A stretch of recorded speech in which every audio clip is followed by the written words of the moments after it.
കഴിഞ്ഞ ദിവസം ഇറാനിൽ നടത്തിയ ഒരു വമ്പൻ ഓപ്പറേഷൻ. ഇസ്രായേൽ ഒരു വമ്പൻ ഓപ്പറേഷൻ ഇറാനിൽ നടത്തിയപ്പോൾ ഇറാൻ അക്ഷരാർത്ഥത്തിൽ നടുങ്ങി വിറച്ചു എന്നുള്ള കാര്യത്തിൽ തർക്കമില്ല. എന്നാൽ ഇന്ന് നമ്മുടെ കേരളത്തിലെ പല മാധ്യമങ്ങൾ, അതിൽ പ്രധാനമാണ് ദേശാഭിമാനി, ഈ ദേശാഭിമാനിയിൽ എഴുതിയിരിക്കുന്നത് മൊസാദ് വിറച്ചു എന്നാണ്. യഥാർത്ഥത്തിൽ അങ്ങനെ ഒരു സംഭവമേ ഉണ്ടായിട്ടില്ല. പച്ച നുണകളും യാതൊരു അടിസ്ഥാനവുമില്ലാത്ത വസ്തുതാവിരുദ്ധവുമായിട്ടുള്ള വാർത്തകൾ മാത്രം പടച്ചുവിടുന്ന ദേശാഭിമാനി അറിയാനായി യഥാർത്ഥത്തിൽ ഇന്നലെ ഇസ്രായേൽ നടത്തിയ ഓപ്പറേഷൻ അക്ഷരാർത്ഥത്തിൽ മിഡിൽ ഈസ്റ്റിനെ തന്നെ അത്ഭുതപ്പെടുത്തുന്നതായിരുന്നു. 50 ഇസ്രായേലി വിമാനങ്ങളാണ് യഥാർത്ഥത്തിൽ ഇറാനിലേക്ക് അവർ പോലും അറിയാതെ നുഴഞ്ഞു കയറിയത് എന്ന റിപ്പോർട്ടുകൾ പുറത്തു വരുന്നുണ്ട്.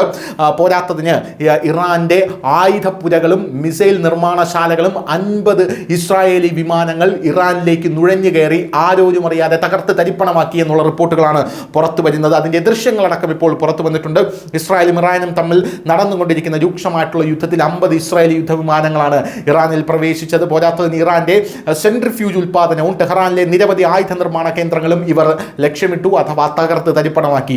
ഈ ആക്രമണത്തിൽ സെൻട്രിഫ്യൂജ് മിസൈൽ നിർമ്മാണ കേന്ദ്രം പൂർണ്ണമായും നശിച്ചു. ഇറാന് കനത്ത നാശനഷ്ടം സംഭവിച്ചു എന്നുള്ള റിപ്പോർട്ടുകൾ വരുന്നു. ഇസ്രായേൽ പ്രതിരോധ സേന അഥവാ ഇസ്രായേലി ഡിഫൻസ് ഫോഴ്സ് IDF പറഞ്ഞത് നമ്മുടെ 50-ലധികം യുദ്ധവിമാനങ്ങളാണ് ആക്രമണം നടത്തിയതെന്നാണ്. ഈ ആക്രമണത്തിൽ യുറേനിയം സമ്പുഷ്ടമാക്കാൻ ഉപയോഗിക്കുന്ന സെൻട്രിഫ്യൂജുകൾ ഉൽപ്പാദിപ്പിക്കുന്ന ഒരു പ്ലാന്റും ഉപരിതലത്തിൽ നിന്ന് ഉപരിതലത്തിലേക്ക് ആക്രമണ മിസൈലുകൾ നിർമ്മിക്കുന്ന ഒരു സൈറ്റും നശിപ്പിക്കപ്പെട്ടു എന്ന് തന്നെയാണ്. ആണവായുധങ്ങളുടെ നിർമ്മാണത്തിൽ യുറേനിയൻ സമ്പുഷ്ടീകരണം ത്വരിതപ്പെടുത്തുന്നതിന് സെൻട്രിഫ്യൂജുകൾ ഉപയോഗിക്കുന്നു എന്ന് ഉള്ളത് ശ്രദ്ധേയമാണ്. അവിടെ തന്നെയാണ് കഴിഞ്ഞ ദിവസം ഇസ്രായേൽ ടാർഗറ്റ് ചെയ്തത്. എന്തായാലും ഇറാനിയൻ റിഫൈനറികളും സൈനിക താവളങ്ങളും ഇസ്രായേൽ സുരക്ഷാ സേന ആക്രമിച്ചിട്ടുണ്ട്. ഇസ്രായേലി ആക്രമണം ഇറാന്റെ ആണവ ബാലിസ്റ്റിക് കമാൻഡ് ശേഷികൾക്ക് കാര്യമായ നാശനഷ്ടമുണ്ടാക്കി. മറുവശത്ത് ബുധനാഴ്ച ഇസ്രായേലിനെതിരായിട്ടുള്ള ആക്രമണത്തിൽ ഇറാനിയൻ സൈനിക സേന ഹൈപ്പർസോണിക് ഫത്ത-1 ഉപയോഗിച്ചതായി ഇറാന്റെ റവല്യൂഷണറി ഗാർഡുകൾ അവകാശപ്പെട്ടു. ഈ മിസൈലിന്റെ സഹായത്തോടെ അധിനിവേശ പ്രദേശങ്ങൾക്ക് മുകളിലുള്ള ആകാശത്തിന്റെ നിയന്ത്രണം നേടിയതായി ഇറാനിയൻ സേന അവകാശപ്പെടുകയും ചെയ്തിരുന്നു. എന്തായാലും അമേരിക്ക ഇതിനിടയിൽ 30 യുദ്ധവിമാനങ്ങൾ അയച്ചിട്ടുണ്ട് ഇറാനെതിരെ.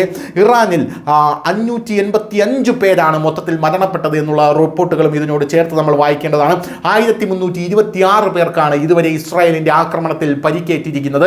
എന്തായാലും ഇസ്രായേൽ നടത്തിയ ഈ വമ്പൻ ഓപ്പറേഷനിൽ പകച്ചു നിൽക്കുകയാണ് ഇറാൻ. ഈ ഒരു സാഹചര്യത്തിലാണ് അമേരിക്ക കൂടെ ഇറാനെ ആക്രമിക്കാൻ ഒരുങ്ങുന്നത്. എന്നാൽ ഇപ്പോൾ നമ്മുടെ രാജ്യത്ത് പ്രത്യേകിച്ച് കേരളത്തിൽ ഇറാനെ പാടിപ്പോഴ്ത്തുന്ന സുഡാപ്പി ചാനലുകളും ഇറാനെ പാടിപ്പോഴ്ത്തുന്ന, അതായത് മുസ്ലിങ്ങളുടെ പ്രീതിക്ക് വേണ്ടി, മുസ്ലിം വോട്ടിന് വേണ്ടി ഇറാനെ പാടിപ്പോഴ്ത്തുന്നവർ മൊസാദ് വിറച്ചു എന്നൊക്കെ പറയുന്നത് എന്തർത്ഥത്തിലാണ് എന്ന് മനസ്സിലാകുന്നില്ല. News desk news India Malayalam.